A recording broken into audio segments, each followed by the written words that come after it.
big break in that case that appeared to be a real-life Gone Girl. When a California woman was abducted from her home, her boyfriend tied up and drugged.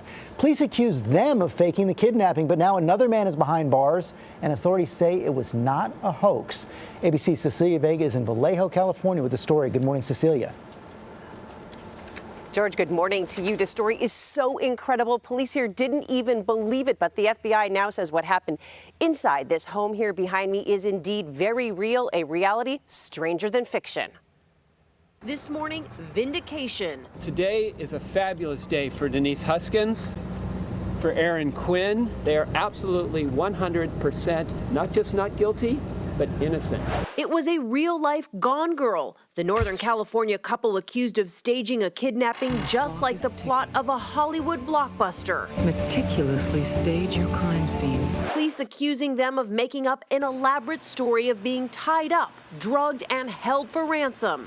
Mr. Quinn and Ms. Huskins has plundered valuable resources away from our community. But now, 4 months after the mystery began, the FBI announcing an arrest in the case. 38-year-old Matthew Mueller, a former Marine, a Harvard law grad, a disbarred immigration lawyer. A criminal complaint has been lodged against him charging kidnapping. Will be pleading not guilty. The couple holding hands and holding back tears. This changes nothing about the humiliation, the violence that was perpetrated on them nearly 4 months ago by a psychopath. Court documents revealing new details in the bizarre ordeal. Intruders allegedly holding guns with red lasers woke up the couple as they slept. Huskins and Quinn telling authorities they were forced to wear swimming goggles with tape-covered lenses and headsets that gave a pre-recorded message with instructions. The kidnapper allegedly demanding 2 ransom payments of $8,500. Huskins put in the trunk of a car, driven 400 miles away, finally released 2 days later near her mother's Southern California home. The FBI saying among the evidence believed to be in Mueller's possession, goggles with long blonde hair in it, the same color as Huskins. It's a relief to hear that they have found suspects. Mueller wasn't that hard to find. He was already behind bars, accused of breaking into a San Francisco area home last month. But authorities now say there may be even more victims. We firmly believe there are other people involved. We want to see these people off the street. And investigators also not saying whether they believe Mueller was behind a series of emails and letters sent to newspapers detailing this kidnapping here. George, those officers who called this whole thing a hoax, they are not talking either, directing all questions this morning to the FBI. I can imagine. Okay, Cecilia, thanks very much. We have an exclusive interview now with the attorneys for Denise Huskins and Aaron Quinn. They are Douglas Rappaport and Daniel Russo in San Francisco this morning. And Mr. Russo, let me begin with you. I can only imagine the relief your clients are feeling. Well, it's hard. It was such a surreal experience that I don't think, it's like, I don't think he's feeling any joy. I think he's feeling tremendous relief that finally the law enforcement authorities have kind of woken up to what really happened.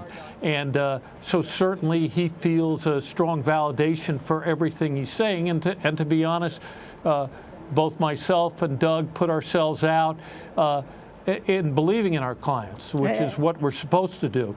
But, it's just, like I say, it was surreal. It's been a horrible nightmare. And we are hoping that they can start doing their job now, the police, and actually I think both of us believe that there are other people out there who need to be. You believe other people are involved, Mr. Rappaport. Do you have any, can you understand how the police got this so wrong? That's an excellent question because it went wrong very early on when the Huntington police started interviewing Miss Huskins. And as soon as the questions turned to her and started looking like she might have been a suspect in this, she had a family member who just recently passed the bar, within days, who advised her to ask for counsel. And as soon as she asked for what is a constitutional right, the police, the investigation turned 180 degrees, and it was turned on her. How's she feeling now? Well, obviously she feels a tremendous sense of relief, but it doesn't change the fact that she can't feel safe in her own home, that she's lost her dignity, that she's been publicly shamed, and now she needs to go through the court process as a victim of a very serious crime. So she's certainly not overjoyed in any sense of the word, but she is relieved that now at least she's believed. So, Mr. Russo, are you planning to take legal action on behalf of your clients against the police department? We're at least I myself am a criminal lawyer, and so we have referred them to other counsel, but we don't, we really don't have an impact on that. Our real concern is protecting them and making sure this process that's kind of chewed them up and spit them out does the least amount of damage to them, so they really can get on with their lives and get off the tabloids and do what they both intend to do with their lives, which is, they're medical professionals and they want to get back to helping people. Mr. Rappaport, real quickly, you both said you believe others are involved. So do you think your clients are still at risk? I have no idea whether at risk. I certainly hope that's a question to be better addressed to law enforcement. But at this juncture, I don't think they were targeted specifically aside from just generally who they were. It wasn't because of, it wasn't them in particular. So they're not, in that sense, fearful. I think the public should be fearful, though.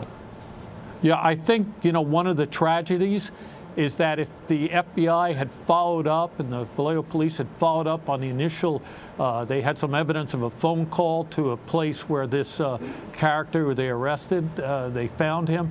If they would have followed up, those people in Dublin who were subject to a home invasion robbery, it never would have happened. Yeah. They would have taken this guy off the street, at least him.